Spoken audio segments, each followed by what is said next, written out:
Welcome back, boys and girls, to another Sleuth lesson. Today we're going to work with Sleuth Unit 4, pages 34 and 35. Let's get started by reviewing our learning intentions for this lesson. We are learning to read like a detective so that we can better understand realistic fiction.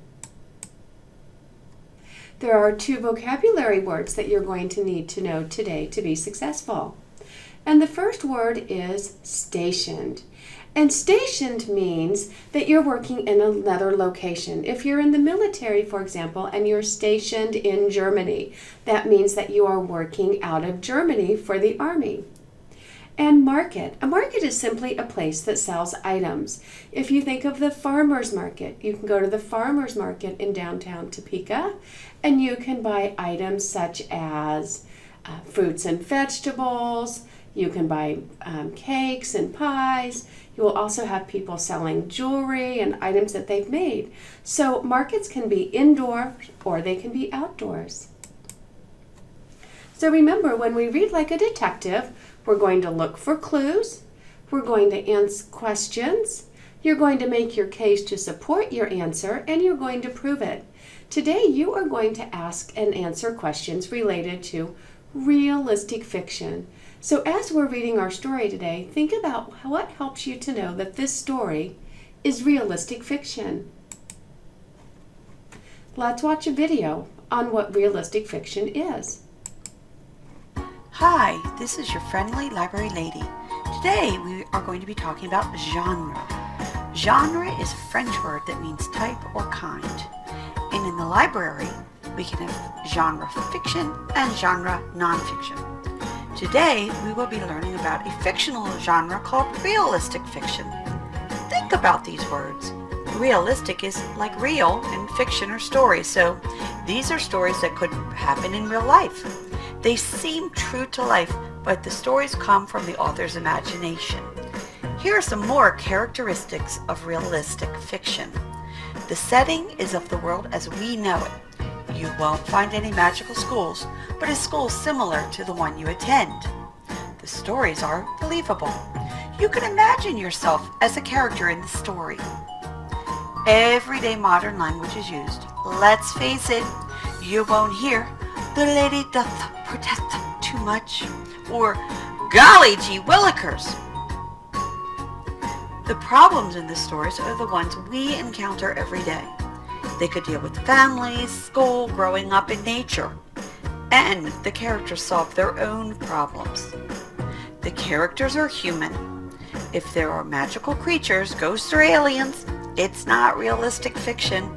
And there's talking cats and dogs, not here too. So let's look at a realistic fiction book. In A Week in the Woods by Andrew Clements, we have a boy going on a 5th grade field trip. Have you ever gone on one? But during this trip, he gets mad at his teacher and gets lost. Again, has this ever happened to you? Finally, using his brains, he figures out how to find his class. So remember, realistic fiction are stories that you can picture yourself in. Any questions?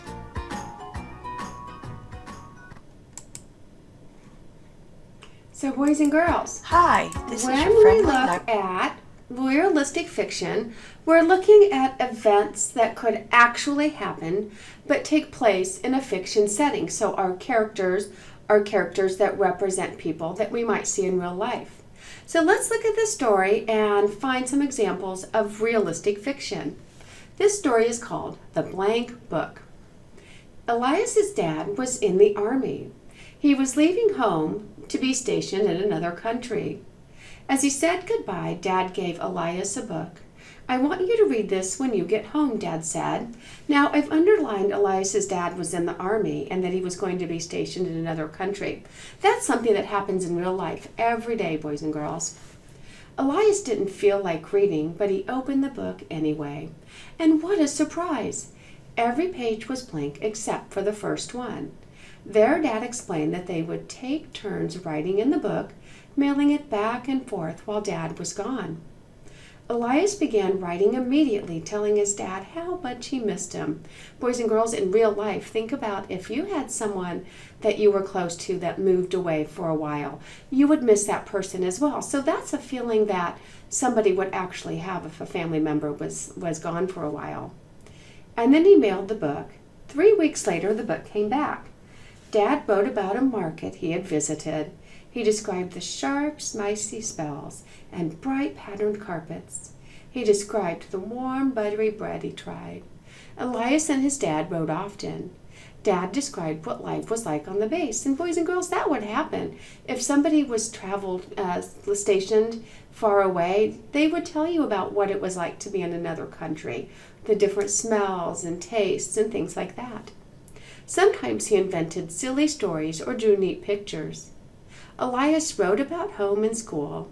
He drew colorful pictures. They had to get another book before long, and then another. When Dad came home, he had a new book with him. "I thought we could keep going," Dad said, grinning. Elias nodded. This was definitely a tradition he wanted to keep. So boys and girls, a tradition is something that you continue on with. So that means that they're going to continue writing back and forth to each other in the journal. So boys and girls, I underlined some examples that make this realistic fiction. The events are things that could actually happen to anyone. Now, is Elias a real person? No, he's a fictional character, and so is his dad. So you'll see how the author blended events that could really happen with elements of fiction. And so boys and girls, today in your seesaw assignment, you're going to tell me what makes this realistic fiction. So be ready to write that in your seesaw assignment today. And as always, don't forget to read 20 minutes today. You can read by yourself or you can read to someone else. Enjoy the rest of your day, and I can't wait to see you tomorrow.